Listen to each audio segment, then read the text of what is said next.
Where does your love of music come from? Who changed the game for you? I'd like to be cool and tell you that my love of music came from my friends in high school who put me on to bands like Nirvana and Zeppelin. And although that did happen, that's not where it started for me. For me, music came from my mom. We'd listen to CDs together, look up YouTube performances back when YouTube was a newer thing, and she would tell me what she knew about the band. And I want to tell you about this one band. But before we get into that, we have to set the context.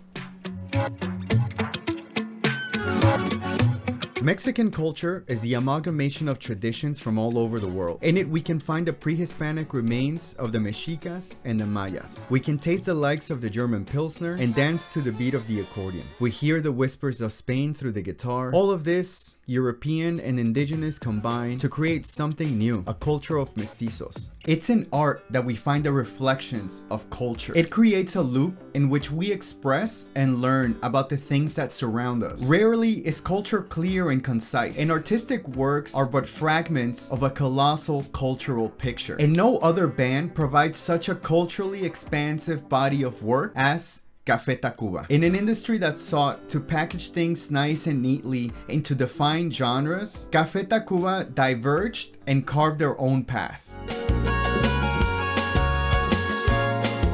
Café Tacuba's first album was a convictive statement of style, texture, and storytelling. Their musical signature was immediately unique by combining the old with the new, like the song Noche Oscura. It presents the use of synthesizers, drum machines, and the Spanish guitar.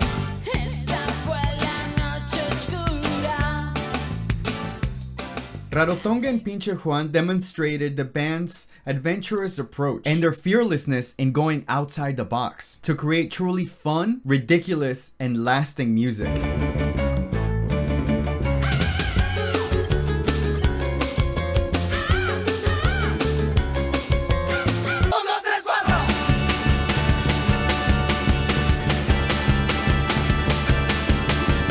The musical themes written for the Spanish guitar became one of the most common compositional tools for the band.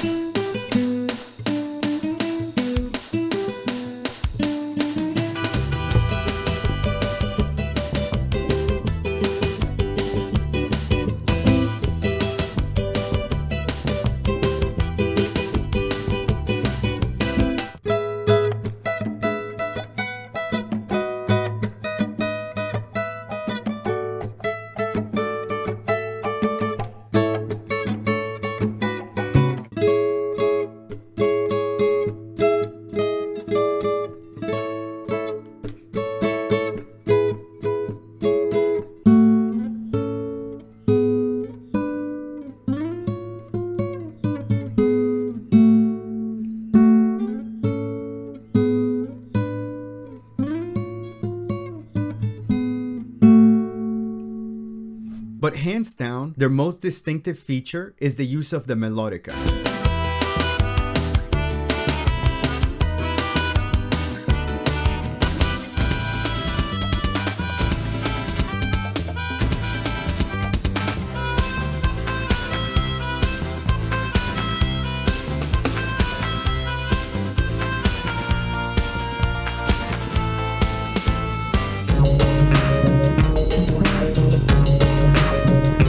An important part of their work, and as always unique in their approach, is Café Tacuba's method for reinterpreting covers. It's unparalleled. When they cover songs, what usually remains intact from the original are lyrics and form. Everything else gets stripped away to create something new and unique. Chilanga Banda is a lyrical masterpiece written originally by Jaime Lopez. In its entirety, the song utilizes slang that originates from Mexico City, whose residents are often referred to as Chilangos. And the term can be both endearing and derogatory depending on the context. But a defining feature in Mexican City slang is the use of the CH, which is all over this song.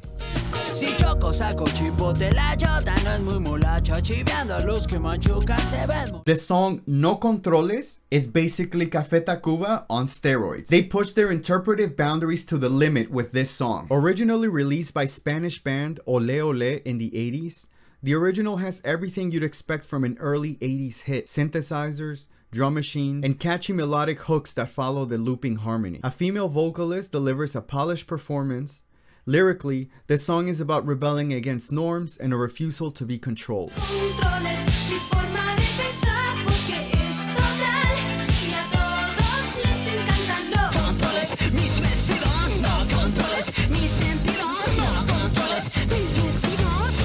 Café Tacuba takes this rebellious theme and produces the music to match, along with a vocal delivery that mirrors the attitude of the lyrics.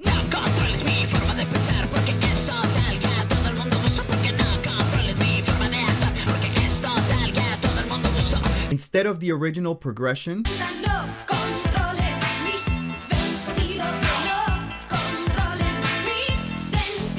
the chorus stays on the tonic chord, reflecting the unwavering perspective of the protagonist. No, you don't control me. I'm not moving.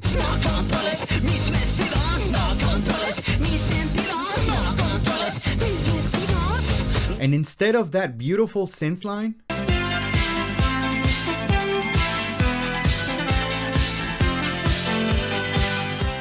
we get something completely outside of the box. Pure dissonance. As if to say, we'll play what we want.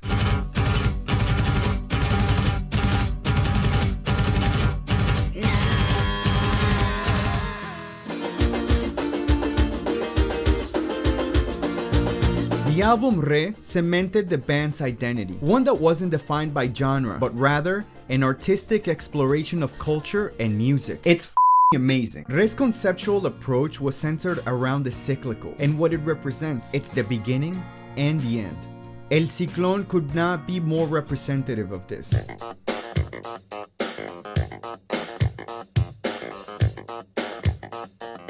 Yup, that's the clavinet, just like in Stevie Wonder's Superstition.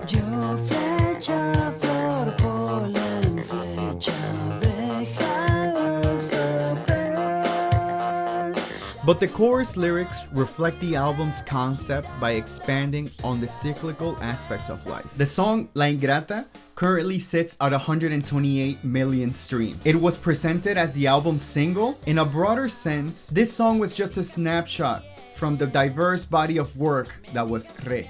And the song takes the shape of the traditional Mexican corrido, a genre that's typically associated with northern Mexican culture. Commonly used as a storytelling vehicle, corridos feature polka rhythms and the German accordion. The band's take on this genre is almost parody-like. The melodica replaces the accordion, producing a comical effect. The music video is plastered with cliches of life in Mexico City, and the lyrics are of a heartbreak story.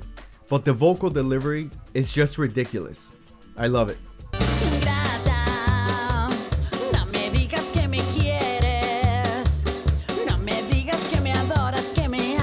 El Borrego is the heaviest song from the album.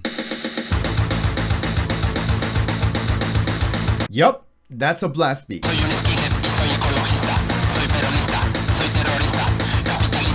I don't even know what this part is.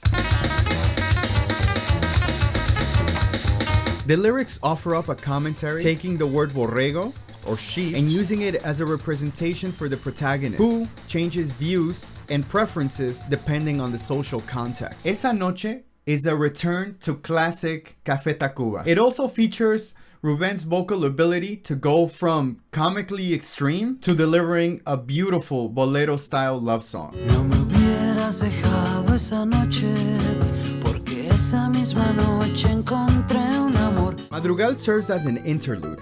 But in this beautiful piece, we hear the deep tradition of the trio, like that of Los Panchos or Los Dandies.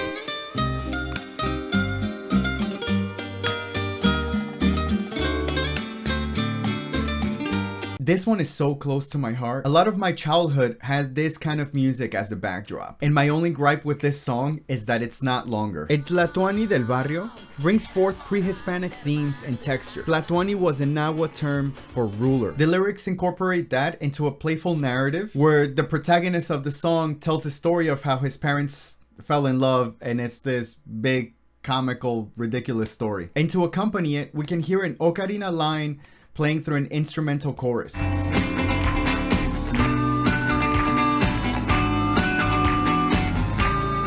It's impossible to pick a favorite from this album, but the song La Pinta is one that I enjoyed a lot, especially as a teenager. Pinta is a slang for playing hooky or ditching school, and I guess punk rock is just always gonna be in my heart.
Re-established the band's identity as eclectic and genreless, but it was through the music that they expanded what being Mexican could encompass. Where the world would reduce us to a few ingredients, Café Tacuba exemplified that being Mexican is to be unique and innovative. And my love of music came from my mom. Some of my fondest memories are of us watching Café Tacuba's MTV Unplugged and just talking about the ridiculous performance, the masterful musicianship. In it, we heard the music of generations, all coming together in such an exciting way. It's this band that shows there are no limits. It's just your imagination and where you come from.